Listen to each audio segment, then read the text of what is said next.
The city of Luxon was a world of high-definition noise and low-resolution intimacy. For Julian and Sira, life was a success story that looked perfect on paper but felt like static in the soul. Julian was a playwright who could craft 1,000 lines of dialogue for strangers, but couldn't find 5 words for his wife. Sira was a linguistic coder, yet she felt the empty and death of a home where words were used only as tactical information. They lived in the Verbum, a high-concept residence designed to enhance human connection through vocal feedback. The house didn't just listen. It measured the weight, intent, and sanctification of every syllable spoken within its walls. The silent erosion. The twist began when the house started to physically dim.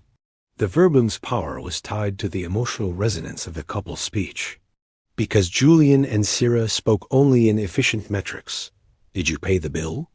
What's for dinner? I'll be late. The lights began to fail. One Friday evening, the organization of their life collapsed. The windows turned to opaque slate, and the temperature dropped to a clinical chill. The house's AI Vox spoke with the resonance of a cathedral bell. System alert, semantic malnutrition. Your words have become hollow shells. You are breathing, but you are not expressing. Initiating the lexicon lockdown. The dramatic crisis arrived as the house stripped away every form of non-verbal communication. The touchscreens went dark. The doors remained locked. The only way to restore light and heat was to speak words that matter. The trial of the hollow word.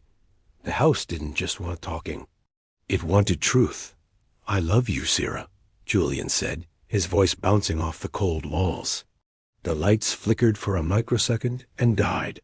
Lacking resonance, Vox announced. The phrase, I love you, has been used as a social lubricant 4,300 times in this house without a corresponding spike in heart rate. It is currently a dead word. The drama escalated as the house began to project shadow text onto the walls. Every mean-spirited thought and every withheld compliment they had buried for years. Julian saw his own fear of being ordinary projected in jagged red letters. Sira saw her insecurity about being replaceable etched in a cold blue light. To unlock the house, they had to engage in the 3 acts of affirmation, the specific recognition, not a generality, but a needlepoint observation of beauty. The vulnerable confession, a word that lowered the shield. The prophetic promise, a word that built a future. The breaking of the silence. Julian looked at Sira in the dim, bruised light. He realized he had been using his professional eloquence to hide his personal crisis. He reached out, not to touch her, but to find the resonance of a real word. Sira, he whispered, his voice cracking.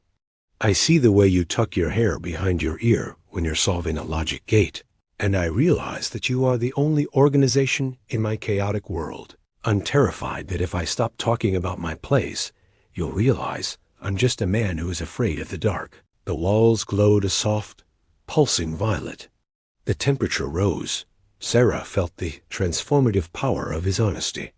She didn't respond with a metric. She responded with a soul word. Julian, I don't need you to be a king of words. I need you to be the man who stays. My empty space isn't filled by your scripts. It's filled by the way you look at me when you think I'm not watching. You are my sanctification. The happy ending, the resonant life. The happy ending was a literal sunrise. As they spoke words that matter, specific, jagged, and beautiful truths, the house didn't just unlock. It shimmered. The Verbum's windows cleared, letting in the light of a new Luxon morning. They didn't go back to their old, efficient speech. They realized that expressing love isn't about the quantity of words, but their impact. Julian didn't write another play for 2 years. Instead, he wrote daily epistles to his wife's small notes left on the pillow in her bag on the mirror. Sira stopped coding the logic of machines and started coding the language of the heart, teaching others how to bridge the digital divide with human warmth. They stayed in the verbal, but they renamed it the sanctuary. You matter, Julian said as they stood on the balcony. Tell me why, Sira smiled. And he did. For 3 hours. They found that the most dramatic thing a human can do is to say exactly what they feel, without the armor of perfection. They lived happily and eloquently ever after. If you like this story, please like, share, and subscribe for more inspiring stories. Goodbye. See you next time.